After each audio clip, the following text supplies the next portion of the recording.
Você acompanha Jornal da Rede Alesp.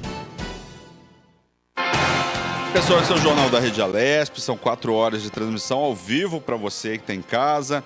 E continuamos aí com informações sobre a pandemia da Covid-19, que é o assunto aí que domina as atenções do Brasil e do mundo. Estudo feito na Alemanha alerta para sequelas que a Covid-19 pode deixar no sistema cardíaco dos pacientes. Segundo os pesquisadores, o vírus afeta o coração e pode provocar inflamação do miocárdio. O estudo feito com 100 pacientes com média de idade de 49 anos que se recuperaram da Covid-19 apontou que a maioria apresentou sintomas de miocardite. A miocardite é uma inflamação do músculo cardíaco, não é uma condição necessariamente grave, mas em alguns casos pode levar à insuficiência cardíaca. Isso mesmo, Luciano. Cerca de 2 meses depois do diagnóstico de Covid-19, os cientistas submeteram os pacientes, já totalmente curados, a exames de ressonância magnética e fizeram descobertas alarmantes. Cerca de 80% deles apresentavam anomalias cardíacas e 60% tinham miocardite. Jornal da Rede Alesp. Bem, pessoal, ato solene denominado Verdades e Valores em Tempos de Anormalidades Pandêmicas Políticas discutiu questões ligadas ao ensino público no período da pandemia pelo novo coronavírus. O cientista social, mestre em ciência política e doutor em educação, o professor Miguel Arroio, fez um discurso de mais ou menos 1h30 durante o encontro. Ele disse que o retorno às aulas é complexo e desafiador e citou o preconceito que as minorias sofrem no país. A escola pública é a escola dos pobres, porque a pobreza é sobretudo de negros. E os mais reprovados na escola são os negros. Necropolítica educativa, reprovadora. Isto temos que repensar, por favor.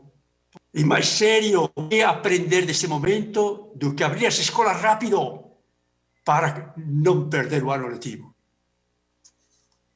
O grave é que tentando não perder o ano letivo, estamos perdendo todas as verdades, valores e contravalores que a pandemia do vírus e política nos coloca e que deveríamos repensar com toda a seriedade.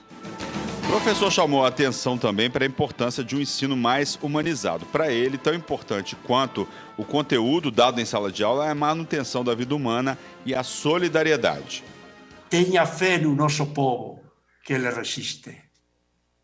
É hora de ter fé no povo. É hora de os movimentos sindicalistas, os movimentos docentes, o movimento negro, o movimento feminista, o movimento da LGBT, o movimento todos jovens e adultos, o movimento infanto-juvenil, unir-nos, por favor. Unir-nos. Cada um por si, a luta perdida. Ou nós, neste momento, nos unimos, ou seremos derrotados. A proponente do evento, que aconteceu em ambiente virtual, foi a deputada professora Bebel, do PT, que se posicionou contra o retorno às aulas este ano. O que está acontecendo aqui no estado de São Paulo é que quem está querendo dar a tônica da volta às aulas são as escolas privadas. A partir do momento que os donos de escola privada disseram que se a escola pública não estava preparada, eles estavam, né? O governo pautou a volta às aulas. As salas são salas improvisadas. Temos um levantamento. Mais de 1.000 salas de aulas não têm condições de funcionamento nem num pós-pandemia, quanto mais durante a pandemia. É colocar em risco, por exemplo, nós temos 3 milhões e 700 alunos, com mais quase 300 mil professores, você tem 4 milhões, né, de pessoas aí que estão isoladas, vão ser colocadas em risco. A deputada falou também da falta de acesso a computadores e internet por parte dos alunos, especialmente aqueles que vivem nas comunidades. Segundo ela, o ensino remoto expôs ainda mais a desigualdade social no Brasil. Não dá para falar em igualdade, né, educacional, enfim, se não tivermos um ponto de partida igual também. Não temos. A sala de aulas, nós podemos ter todas as diferenças, né, se ela está avançada, se não está, mas ela está ali oferecida para todos, né? E o que aconteceu com o teletrabalho, na verdade, é que o teletrabalho, num universo de 3.800.000 alunos, somente 1.500.000 acessam, né, a rede de internet. E a nossa briga com o secretário é exatamente, primeiro, ter um curso de inclusão digital, porque nem os professores se tiveram que, de uma hora para outra, virar youtuber, né? E os alunos, os estudantes, não têm o instrumento, né, para acessar, né, não tem a tecnologia de informação e comunicação para acessar e sequer tem rede de internet. Jornal da Rede Alesp. Bem, pessoal, voltamos agora com o giro informativo via Skype com a repórter Amanda Nascimento, que traz informações para o Jornal da Rede Alesp. Boa tarde, Amanda Nascimento. O que você tem de novidade aí pra gente? Boa tarde, Fábio. Boa tarde, Luciano, e a todos que nos acompanham pela Rede Alesp. Bom, as atividades no Legislativo Paulista continuam e hoje eu vou falar sobre um ato solene que aconteceu em ambiente virtual na tarde de ontem. O evento, denominado como Possibilidades de Parcerias entre Municípios e Consulados, foi realizado pela Frente Parlamentar de Desenvolvimento Econômico Regional da Alesp. Por iniciativa do deputado Paulo Fiorilo, do PT, a reunião teve como objetivo apresentar as cidades do Vale do Ribeira aos consulados da Itália e de Israel, com o intuito de firmar parcerias que possam contribuir para o desenvolvimento dessa região aqui no estado de São Paulo. Entre os participantes estavam o deputado estadual Frederico Dávila, do PSL, a secretária de Desenvolvimento Econômico do Estado, Patrícia Ellen, o senhor Rubens Paes de Barros, que estava representando a Secretaria Estadual de Relações Internacionais, e também os prefeitos da região ali do Vale do Ribeira. E, claro, essa reunião também contou com a presença do cônsul da Itália, Felipe Larosa, e também do cônsul de Israel, que é o Alon Lavi. Bom, eu vou destacar aqui para vocês alguns dos principais pontos que foram mencionados durante esse encontro virtual. O deputado Frederico Dávila mencionou que essa reunião era uma boa oportunidade para atrair investimentos para a região, que, de acordo com ele, é uma das mais pobres e das mais esquecidas aqui no estado de São Paulo e que também acaba ficando um pouco mais isolada por conta da dificuldade de acesso com outras partes do estado. E falando aí justamente sobre essa questão de investimento para desenvolver o estado, o representante da Secretaria de Relações Internacionais, o Rubens Paes de Barros, falou que o trabalho dessa secretaria é justamente estabelecer relações entre o Estado e outros países com o intuito de atrair investimentos que possam trazer benefícios para a população. Ele ainda aproveitou para ressaltar que neste momento que nós estamos enfrentando de pandemia, é muito importante manter as conexões entre os países.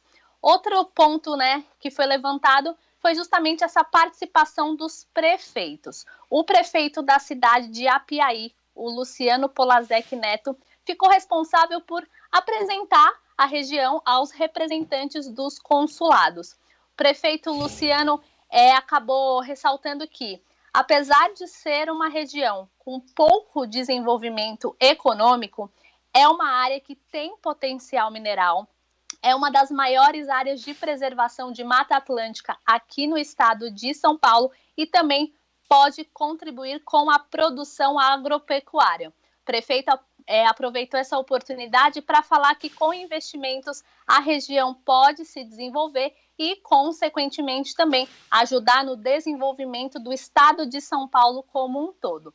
Citei lá no início que a secretária Patrícia Ellen participou e ela falou sobre o programa Vale do Futuro, que também foi ressaltado pelo deputado Paulo Fiorillo, que é uma iniciativa do governo paulista voltada para o desenvolvimento do Vale do Ribeiro, visando melhorias para a população, geração de renda e, claro, visando o desenvolvimento sustentável. O deputado Fiorillo, que comandou todo esse encontro, finalizou sugerindo, novas conversas, novas reuniões entre os prefeitos e os consulados e também até uma visita à região do Vale do Ribeira. Então, o que a gente percebe é essa união de esforços para conseguir desenvolver o estado de São Paulo como um todo e, claro, consequentemente, pensando em melhorias para a vida da população. Acho que vale ressaltar, Luciano e Fábio, que todas essas participações que eu listei aqui foram feitas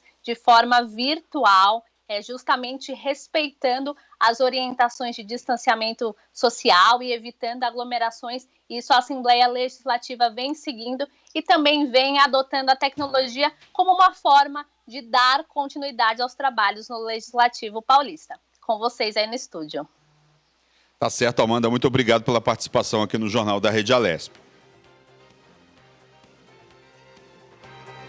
Bem, receber os médicos, os remédios em casa por meio de drones é o conceito explorado pelos alunos de Engenharia de Produção do Polo de Quatá, da Universidade Virtual do Estado de São Paulo, a Univesp. Alexandre Page, Antônio Pereira Júnior, Kleber Barbosa, Jonas Matheus da Silva, Saulo Jimenez e Viviana Barros da Silva fazem parte aí desse projeto integrador.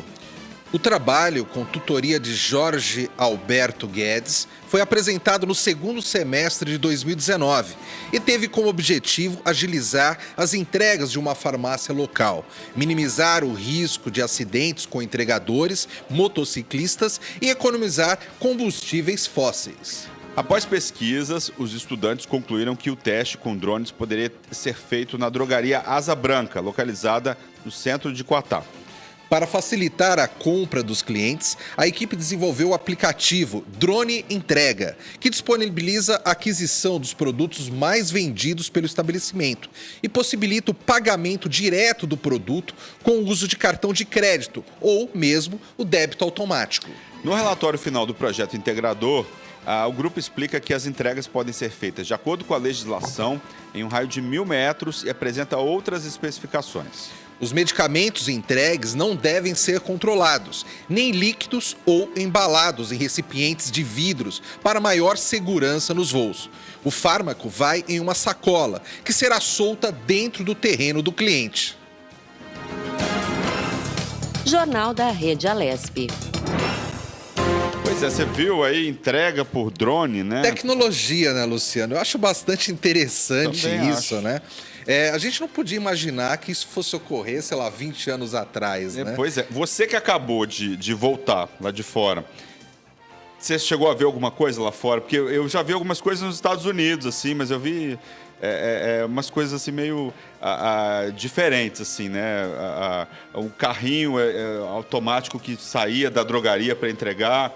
Tinha alguma outra coisa lá fora, assim, que vale destacar, assim, você que acabou de voltar? Olha, Luciano, eu vivi em cidades do interior, tanto da Irlanda quanto de Portugal. Então lá o pessoal era até meio resistente à tecnologia, né? Tipo as pessoas mais idosas aqui do Brasil também, né? Mas é óbvio que lá fora algumas medidas já estão mais avançadas do que aqui. Por exemplo, em supermercado você passar a sua própria compra, né? É uma coisa que existe em alguns supermercados aqui do Brasil.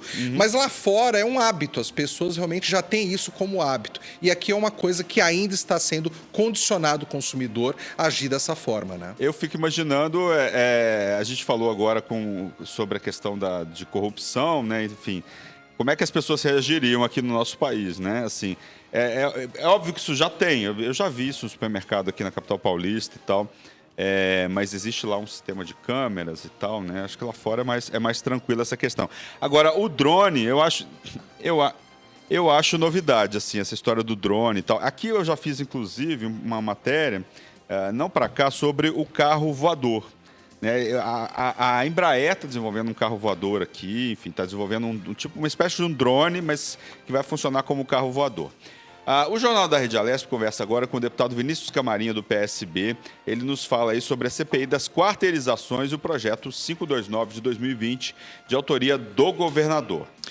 Boa tarde, deputado. Seja bem-vindo ao Jornal da Rede Alesp. Boa tarde, Luciano. Boa tarde, Fábio. É um prazer estar com vocês aqui. Prazer grande é abraço. Nosso. Prazer é nosso, com toda certeza. Deputado, qual o balanço que o senhor faz da CPI das quarteirizações até o momento? O balanço é muito bom, pela seguinte razão. Não é de conhecimento de todos, mas o Estado passa para o terceiro setor, através de organizações sociais, quase 7 bilhões de reais na área da saúde para que esse terceiro setor preste o serviço à população. É muito recurso. Nós estamos falando de um valor que 99% dos municípios não tem uma arrecadação como essa. Então, é uma responsabilidade enorme que o Estado deve ter de fiscalização sobre esses prestadores de serviços. Então, o que é que nós estamos fazendo? Então, tem muito recurso indo para esses prestadores de serviço, que são os AMEs, que são hospitais, que são clínicas especializadas em atendimento específico de médicos especialistas. E não é só na área da saúde, você tem na área da cultura, você tem no esporte, que são organizações sem fins lucrativos que prestam o serviço em nome do Estado. Então, são muitos valores envolvidos nessas transferências. E a grande dificuldade que se tem, inclusive já apontada pelo o próprio Ministério Público de Contas, é em relação à transparência desses recursos. Há uma dificuldade enorme de você buscar as informações necessárias de como se estão sendo aplicados esses recursos. E uma boa parte desses recursos, claro, evidentemente, estão sendo bem aplicados, as informações são boas, mas um valor é muito grande, então a gente precisa saber, porque mesmo que seja um percentual menor de pessoas que estão fazendo malversação do recurso público, o valor ainda é significativo. O deputado, o senhor e a deputada Janaína Pascoal são responsáveis aí pela relatoria que trata dos contratos relacionados à pandemia. Nesses foram contratos emergenciais. O senhor acha que o trabalho dessa relatoria pode criar regras para situações atípicas como essa? O relator geral é o deputado Thiago Aurico. Nós ficamos com uma sub-relatoria específica para assuntos de Covid. O que acontece nessas relações do terceiro setor com o Estado? Então, o Estado terceiriza para uma organização social fazer a prestação de serviço à população. Ocorre que esse terceirizado também terceiriza o serviço para a prestação do serviço que ele assumiu. Em regra, isso não é ilegal, desde que a terceirização seja para um serviço que não é o serviço que ele venceu na licitação, como, por exemplo, uma clínica que vai prestar serviços de imagem. Ela não pode terceirizar esse serviço de imagem, porque ela ganhou essa concorrência para ela prestar esse serviço, e não para ela terceirizar. Mas ela pode terceirizar uma portaria, um serviço de limpeza, não precisa ser serviço próprio dela. Então, a gente tem visto uma disfunção dessas ações no contrato, né? Uma disfunção dessa prestação de serviço em relação ao contrato com o Estado. E aí a grande dificuldade é você ter a prestação de contas desse quarteirizado, que é a CPI das quarteirizações. Então, vai dificultando a fiscalização dos recursos públicos. E o papel do legislativo, nós como deputados, temos que, além de legislar, o papel essencial é fiscalizar também, fiscalizar a aplicação dos recursos. Então eu estou como subrelator, junto com a colega deputada Janaína, em relação às quarteirizações de recursos no combate ao Covid. A gente viu que foi muito recurso empregado nesses quase 6 meses de pandemia, e isso precisa ser bem fiscalizado. Deputado Camarinha, eu já cobri algumas reuniões da CPI das quarteirizações aqui para o Jornal da Rede Alesp e uma coisa me chamou bastante atenção em alguns convidados. Eles explicando que a quarteirização em si não seria um problema. O problema é como se faz essa quarteirização, por que é escolhido se fazer uma quarteirização. Eu lembro que numa dessas reuniões, um dos convidados falou assim, a quarteirização tem que ser uma excepcionalidade. Se tem algo excepcional para se fazer uma quarteirização, ou, sei lá, o preço vai ser um preço muito mais vantajoso, a qualidade do serviço que essa empresa contratada vai nos prestar vai ser uma qualidade superior. Quer dizer, se não tiver essa excepcionalidade, por que vamos quarteirizar? Então, por tudo isso que eu tenho escutado, os convidados nas reuniões, o senhor, outros colegas deputados falarem a respeito, eu penso que o problema está principalmente na gestão realmente dessas quarteirizações, porque contratar uma empresa, quarteirizar um serviço, quando às vezes poderia ser feito pela própria empresa terceirizada ou até pela empresa primária, né? A economicidade do recurso público deve nortear a aplicação das verbas públicas, né? E, evidentemente, paralelamente com a prestação de qualidade. Se a quarteirização for mais vantajosa para o contribuinte, se for mais vantajosa para os cofres públicos, com uma boa qualidade, aí sim ela se justifica.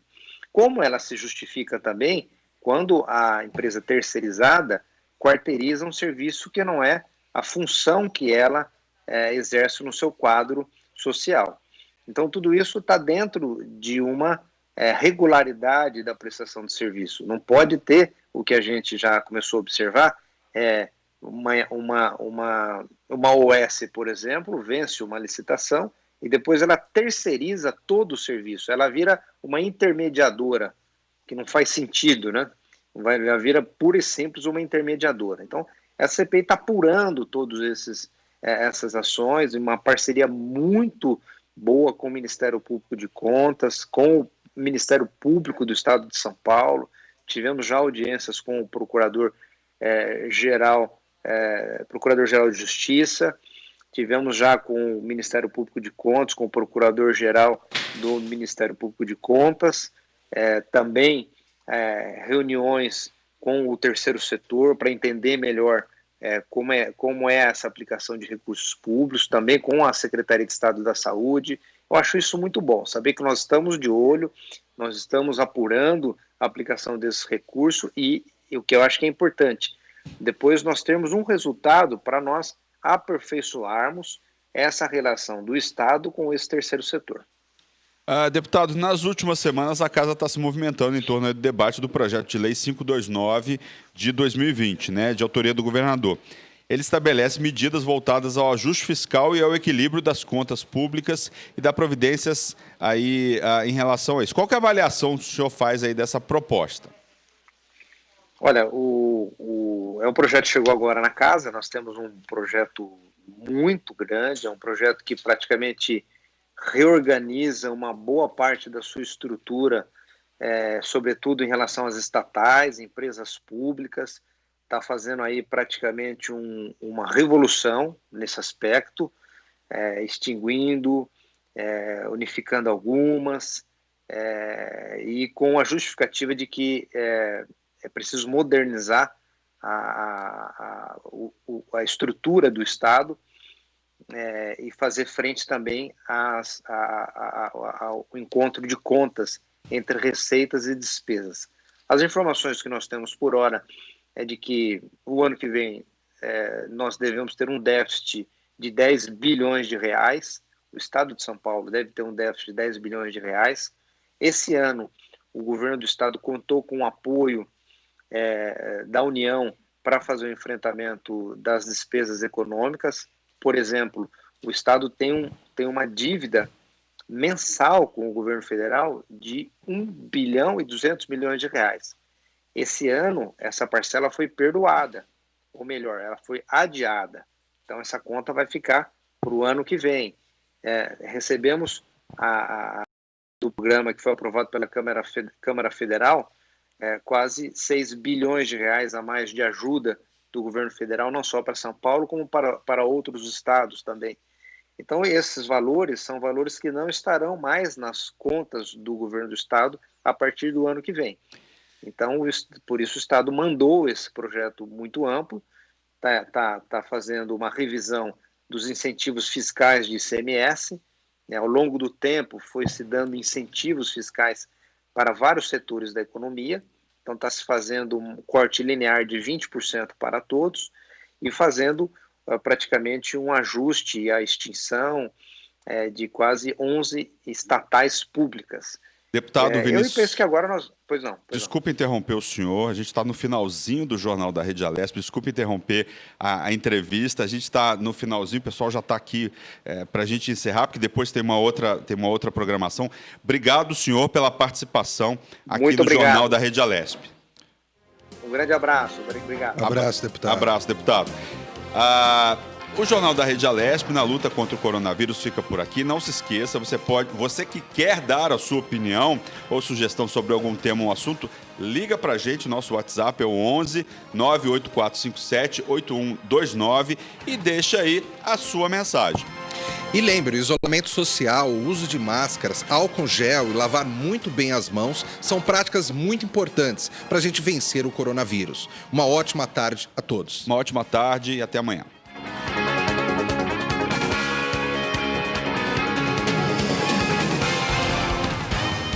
Você acompanhou Jornal da Rede Alesp. Tudo sobre o